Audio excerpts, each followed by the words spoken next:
विराजमान आज के एमिनेंट गेस्ट स्पीकर डॉक्टर विकल्प कोतवाल,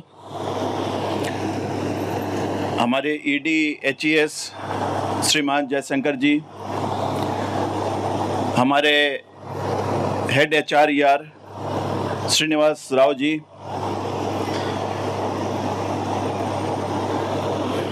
सेवा के सेक्रेटरी सुनील मीना जी,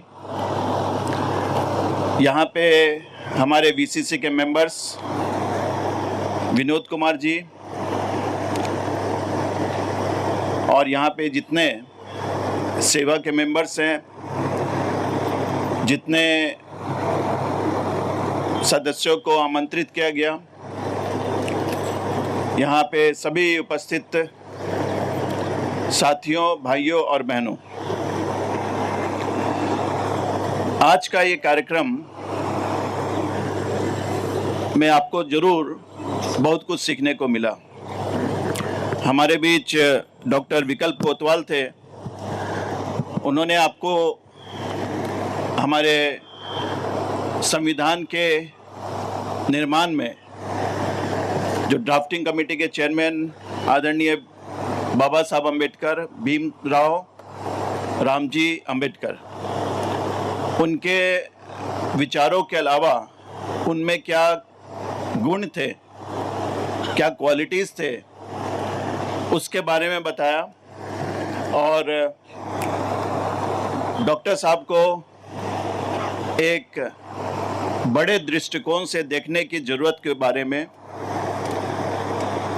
हमें प्रोत्साहित किया कि हम एक लिमिट में डॉक्टर भीमराव अम्बेडकर साहब को ना रखें और उनका जो व्यक्तित्व था उसको हम समझें, उस पर अमल करने की कोशिश करें। इसके लिए मैं उनको बहुत बहुत धन्यवाद देता हूं, क्योंकि निश्चय उनके विचारों को जानना और अपने में उतारना बहुत ज़रूरी है। तभी हम सही मायने में उनको श्रद्धांजलि दे सकते हैं। चूँकि समय ज़्यादा हो गया है, तो मैं जो आपके बीच बताया गया, बच्चों ने भी काफ़ी अच्छा अपने वक्तव्य दिए, अपने डिबेट के दौरान जो उन्होंने कहा था, और अलग जो हमारे स्पीकर्स थे, विपिन जी थे, जिनको अभी जाना पड़ा, उन्होंने भी काफ़ी एलैबोरेट तरीके से डॉक्टर भीमराव अम्बेडकर साहब के बारे में बताया। तो मैं ये सारी बातों को फिर से दोहराना नहीं चाहूँगा। कुछ बातों को मैं आपके सामने रखना चाहूँगा। बहुतों को शायद ये पता हो सकता है, कुछ को ना पता हो, किंतु उन बातों को हमें जानना और दोहराने की जरूरत है। बाबा साहब अम्बेडकर ने कहा था कि उनके तीन गुरु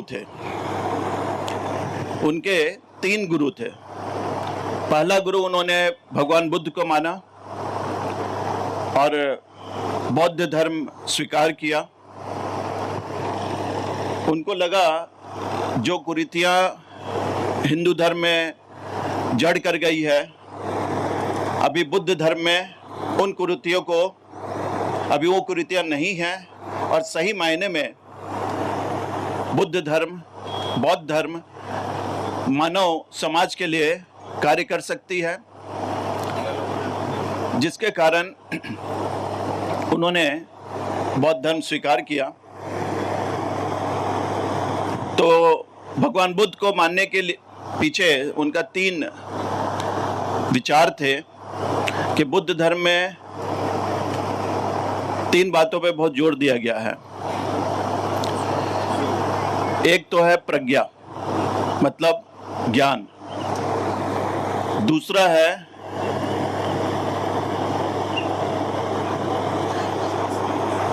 समानता, इक्वलिटी,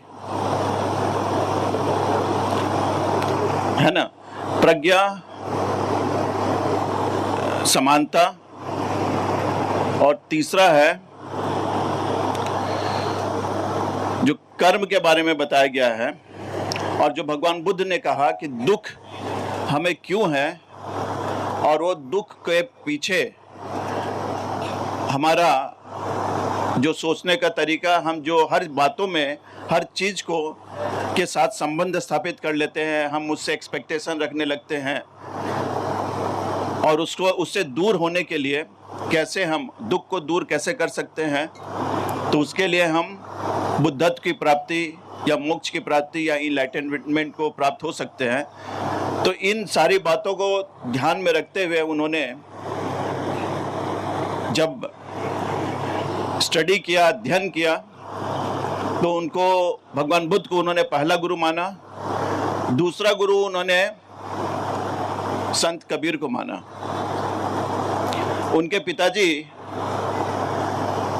रामजी मालोजी सकपाल, रामजी मालोजी सकपाल, वो कबीर पंथ के अनुयायी थे और वो आर्मी में भी थे, सूबेदार थे। तो जरूर कबीर साहब के जो विचार हैं क्रांतिकारी हैं, हम सभी उनको दोहे का सभी लोग जानते हैं, सभी लोग पढ़ते हैं। तो उन्होंने उनको दूसरा गुरु माना, और तीसरा गुरु उन्होंने ज्योतिराव फुले जी को माना। कहने का तात्पर्य ये है कि हम सभी को भी अपने जीवन में कोई न कोई गुरु रखना चाहिए, चाहे कोई भी हो, जहां भी हमें लगे हम नया कुछ सीख रहे हैं, जीवन में उन्नति कर सकते हैं, समाज के लिए कुछ कार्य कर सकते हैं, देश के लिए कुछ कार्य कर सकते हैं,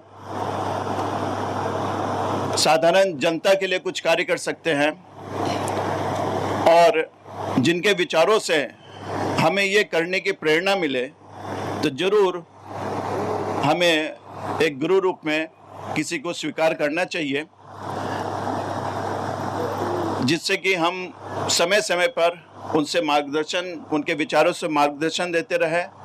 क्योंकि आप कोई भी कार्य करते हैं, आप समाज के लिए करना चाहें, देश के लिए करना चाहें, या किसी भी वंचित शोषित किसी भी समाज के तबके के लिए करना चाहें, तो आप ये मानकर चलिए कि आपका जो आप चाहेंगे अच्छा करना, लेकिन उसके पक्ष और विपक्ष में लोग होंगे।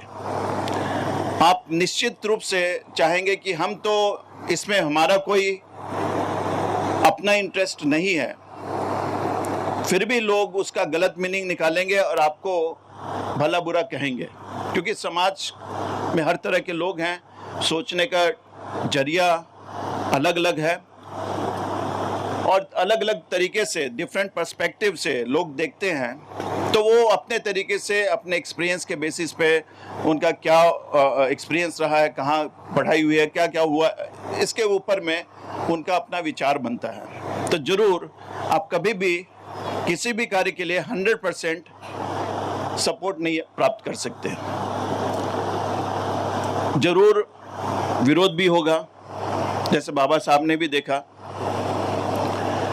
उन्होंने संविधान ड्राफ्टिंग कमेटी के चेयरमैन रहते हुए, इतने विद्वान रहते हुए, जब वो इलेक्शन, उन्होंने अपनी पार्टी भी बनाई थी, इंडियन लेबर पार्टी, शायद ILP या लेबर पार्टी, इस तरह करके उन्होंने एक पार्टी भी बनाई थी इलेक्शन लड़ने के लिए। लेकिन इतना सब होने के बावजूद उस समय के जो मुख्य पॉलिटिकल पार्टीज थी, उनसे सपोर्ट नहीं मिला। इवन उनको MP का इलेक्शन लड़ने के लिए भी सपोर्ट नहीं मिला, और वो हार भी गए थे। तो इससे ये पता चलता है कि हम कोई भी कार्य, अच्छा कार्य करने चले, विरोध होगा, लेकिन ज़रूरत इस बात की है कि उस विरोध के रहते हुए हम अपना कार्य करते रहें। जब आप उस विरोध को रहते हुए अपना कार्य करना चाहेंगे, तो आपको अपने अंदर जो ज्वाला है, आपके अंदर में जो शक्ति है, उसको जला रखने के लिए, उसको प्रभावित होते रहने के लिए आपको इस तरह के विचारों, महानुभावों की जरूरत पड़ती है, जहां हम उनसे शक्ति प्राप्त करते हैं और अपने इरादे और हमारे जो नेक कार्य करने की चेष्टा है उसको हम जारी रख सकते हैं।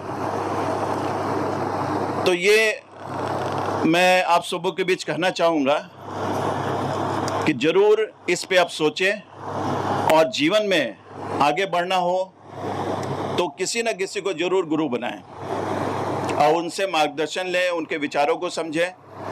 यदि वो मूर्त रूप में है, यानी फिजिकल फॉर्म में है, तो और भी अच्छा। यदि फिजिकल फॉर्म में नहीं है, यानी जिनका देहांत हो गया है, तो कम से कम उनके किताबों को, उनके विचारों को पढ़े, गहराई से समझने की कोशिश करें और उनसे प्रेरणा लें। दूसरी बात जो मैं बताना चाहूँगा कि जहाँ भी आपको लगे कि कुछ लोग अच्छा करना चाह रहे हैं, जिससे समाज की, राष्ट्र की, साधारण पब्लिक की भलाई हो सकती है, वहाँ पे आप जरूर उनको सपोर्ट करें।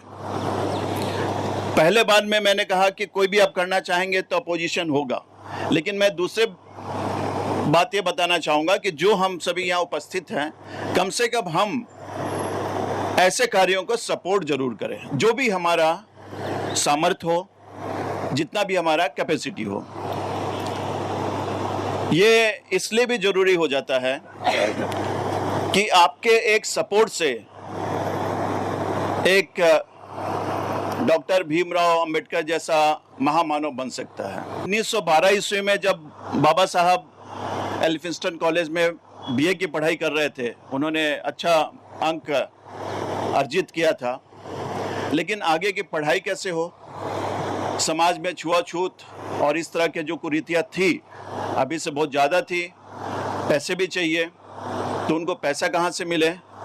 तो उस समय उनको सयाजीराव गायकवाड़, उन्होंने सपोर्ट किया था। 1913 ईस्वी में उनको कोलंबिया यूनिवर्सिटी यूएसए भेजा था, जहाँ से उन्होंने एमए किया, एमएससी किया, उसके आगे की पढ़ाई उन्होंने किया। फिर लंदन स्कूल ऑफ इकोनॉमिक्स गए, उसके लिए भी साहू जी महाराज जो कोल्हापुर के राजा थे, उन्होंने भी उनको सपोर्ट किया। पैसे की व्यवस्था, रहने की व्यवस्था, इस तरीके से उन्होंने सपोर्ट किया। और कालांतर में बाबा साहब को वो मौका मिला कि वो ना सिर्फ BA, MA, MSc, DLitt, doctor in literature, doctor in law, LLD, बहुत सारी डिग्रियां उन्होंने हासिल किया। लंदन स्कूल ऑफ इकोनॉमिक्स में उन्होंने पढ़ाई किया। तो जो हम ये बात कर रहे हैं कि रिजर्व बैंक ऑफ इंडिया या प्लानिंग कमीशन को या अलग अलग इकोनॉमिक अफेयर्स से रिलेटेड जो कमेटियां बनी थी, उसमें उनको शामिल नहीं किया गया था। उनका ज्ञान था और ये ज्ञान उन्होंने इन सभी के सपोर्ट से लिया था। आप इसको इस तरीके से सोचें कि यदि उनको उस समय सपोर्ट ना मिला रहता, यदि वो एल्फिंस्टन कॉलेज मुंबई की पढ़ाई के बाद पढ़ाई नहीं किए होते, तो आज क्या होता। ना जाने हमारा समाज आज किस रूप में होता, ना जाने हमारा संविधान आज किस रूप में होता, क्योंकि जो उन्होंने बात किया था इक्वलिटी की, कि मुझे जब मौका मिलेगा तो मैं सबको बराबर का अधिकार दूंगा, क्योंकि उन्होंने ये महसूस किया था, उनके जीवन में इस तरह की घटनाएं घटी थी। तो ये महसूस करने के बाद प्रत्यक्ष रूप से आप किसी भी चीज़ को महसूस करते, एक्सपीरियंस करते हैं, उसके बाद यदि आप कुछ काम करना चाहते हैं उसके सुधार में, तो आप बहुत कुछ कर सकते हैं, क्योंकि आपको धरातल, रूट का जो भी प्रॉब्लम है वो पता रहता है, ज़मीनी हकीकत से आप वाकिफ़ होते हैं। तो ज़रूर आज जब हम 134 वर्ष पहले हमारे बीच जन्मे डॉक्टर बाबा साहब भीमराव अंबेडकर साहब का जन्म दिवस मना रहे हैं, तो जरूर हमें उनके बारे में भी उनको भी धन्यवाद करना चाहिए जिनका सपोर्ट बाबा साहब को प्राप्त हुआ। चाहे वो साहू जी महाराज हो, चाहे वो सयाजी राव गायकवाड़ हो, या उनके जीवन में बहुत इस तरह उनकी धर्मपत्नी थी और भी जो लोग थे। क्योंकि एक आदमी चलता है तो धीरे धीरे कहते हैं ना कि अकेला चला था जानिबे मंजिल, लोग आते गए कारवां बनता गया। तो आप जब प्रयत्न करके आगे बढ़ते हैं तो कारवां बनता रहता है। तो जरूर हम इस चीज़ को ध्यान में रखें कि जहाँ भी हमें लगे कि कोई बच्चा या कोई भी अच्छा कार्य कर रहा है और उसे सपोर्ट की ज़रूरत है, तो हम पीछे ना हटें और जो भी हमसे बन पड़ता है उसे हम अच्छे कार्यों के सपोर्ट के लिए लगाएं। पता नहीं अभी जो समाज और राष्ट्र जिस स्थिति से गुजर रहा है, जब हम विकसित भारत की बात करते हैं 2047 तक, सशक्त राष्ट्र की बात करते हैं, देश प्रेम की बात करते हैं, तो आने वाले समय में जो ज़रूरतें होंगी वो ना जाने किस रूप में हो। और आज हमारा कोई भी सपोर्ट इस तरह का किसी भी बच्चे या किसी भी उस व्यक्ति के लिए एक नया मार्गदर्शन दे सकता है और हो सकता है वो कल हमारे राष्ट्र का नेता भी बने और राष्ट्र को नई दिशा में लेके जाए। उम्मीदें हम सबों की करनी चाहिए। तो ये दो बातों को मैं आप सबों के बीच प्रस्तुत करना चाह रहा था। एक तो जीवन में मार्गदर्शन जरूरी है। भारतीय संस्कृति में आपको पता ही है, कहा गया है कि हमारे दो माता पिता होते हैं या हम दो बार जन्म लेते हैं। एक बार जब हमारा जन्म हम इस शरीर में आते हैं माता पिता के द्वारा, तो एक जन्म हमारा माता पिता के द्वारा होता है कि हम इस फिजिकल शरीर में आते हैं, और दूसरा जन्म होता है जब हम किसी गुरु से दीक्षा लेते हैं। द्विज होता है, द्वितीय जन्म, जिसको भारतीय संस्कृति में कहा गया। और उसी संस्कृतियों को आगे बढ़ाते हुए बाबा साहब ने दीक्षा लिया था बुद्ध धर्म में। तो पहला चीज़ कि गुरु होना चाहिए, और दूसरा चीज़ कि जहाँ भी हमें मौका मिले अच्छा कर्म कोई कर रहा हो तो ज़रूर सपोर्ट करना चाहिए। इसमें मैं अपना एक एक्सपीरियंस बताना चाहूँगा कि जब भी आप अच्छा काम देखें, अच्छा कार्य देखें या सपोर्ट करने का जरा सा भी हो तो तुरंत कर दीजिए। जरा सा भी आपने देर किया तो आपके विचार बदलने लगते हैं। हो सकता है आप सोचे कि ठीक है ये अच्छा कर रहा है, कल देखते हैं, कल मैं कुछ करूंगा, फिर वो कुछ और बातें आ जाएंगी, फिर धीरे धीरे ये बातें आपके जहन में पीछे चलता जाएगा, प्रायोरिटी कम होता रहेगा, आप उस चीज़ को नहीं कर सकेंगे। तो मैंने अपने एक्सपीरियंस में देखा है, जो मैं आप सबों के साथ शेयर करना चाहता हूँ, और उसके बाद मैं अपनी वाणी को विराम दूंगा कि अच्छा कार्य करना हो तो जल्दी से जल्दी कर दीजिए, बुरा काम करना हो तो डिले कीजिए। ऑफिस की भी बात करूं मैं, किसी को डांटना हो, डपटना हो, मेल का रिप्लाई करना हो, आप किसी के मेल से बहुत आहत हो गए हैं, आपको हर्ट हुआ है, किसी ने आपको मेल लिख दिया, कुछ बोल दिया मीटिंग में, या फॉर दैट मैटर एनीथिंग, घर में ही यदि पत्नी से, बच्चों से कुछ बातचीत हो गई, कहा सुनी हो गई, आपको रिप्लाई करना है तो आप डिले कीजिए। ठीक है, ऑफिस से आने के बाद मैं कर दूंगा, पत्नी से झगड़ा कर लूँगा, या खाना खाने के बाद में मैं इस मेल का रिप्लाई कर दूंगा, या इसको डांटना है तो ठीक है मैं शाम को उसको बुला के डांटूंगा, अभी उसको छोड़ देता हूँ। तो जो इस तरह की बातें होती है उसको डिले करते हैं। फिर आपके अंदर, क्योंकि क्या होता है ना, क्रोध होता है आपके जहन में, तो वो आपके विचारों को आपको इंडिपेंडेंट होके, तटस्थ होके, अनबायस्ड वे में आपको डिसाइड करना है। तो जब भी आप किसी के प्रभाव में होते हैं तो आप इंडिपेंडेंट नहीं होते हैं, अब तटस्थ नहीं होते हैं। आपका जो भी डिसीजन होगा वो प्रभावित होगा, इन्फ्लुएंस्ड होगा। ओके, तो वो आपको समय देना चाहिए कि ठीक है मैं अपने ओरिजिनल कंडीशन में वापस आ जाऊं, फिर मैं डिसाइड करूंगा। And based upon that you can take a decision. Even after that if you feel कि हमको बहुत स्ट्रांग रिप्लाई करना है, whatever way, but in that case your reply will be different. आप देखेंगे कि जब आप सोच रहे होंगे रिएक्शन के समय, उस समय आपने क्या सोचा और एक्चुअली में आपने 2, 4, 5 घंटे के बाद में जो भी आपने बोला उसका क्या उत्तर रहा होगा, आपको जमीन आसमान का अंतर दिखेगा। तो जरूर आप इस चीज़ को ध्यान रखें।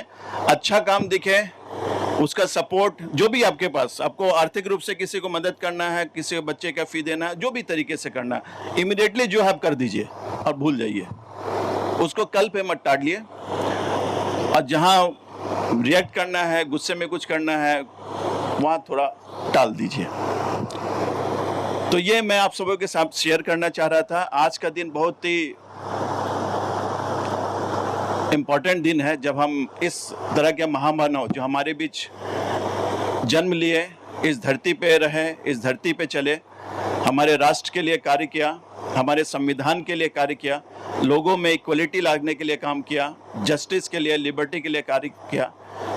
तो हम उनके समकालीन तो नहीं कह सकते क्योंकि मेरा जन्म तो उनके बाद, गुजरने के बाद हुआ, लेकिन फिर भी उनके रहते हुए जो उन्होंने विचार दिए उनको हम इस तरह के कार्यक्रम के द्वारा याद कर रहे हैं और उनको अपना श्रद्धा सुमन अर्पित कर रहे हैं। तो इस कार्यक्रम में मैं भी, मेरी तरफ से भी उनको बहुत बहुत श्रद्धा सुमन अर्पित, और हम उनके बताए हुए मार्गदर्शन पे चलते रहें और देश के लिए, राष्ट्र के लिए, समाज के लिए, शोषित, वंचित या किसी भी तरीके, किसी भी व्यक्ति जो दुख तकलीफ में हो, उसके सहयोग में कार्य करते रहें और अपना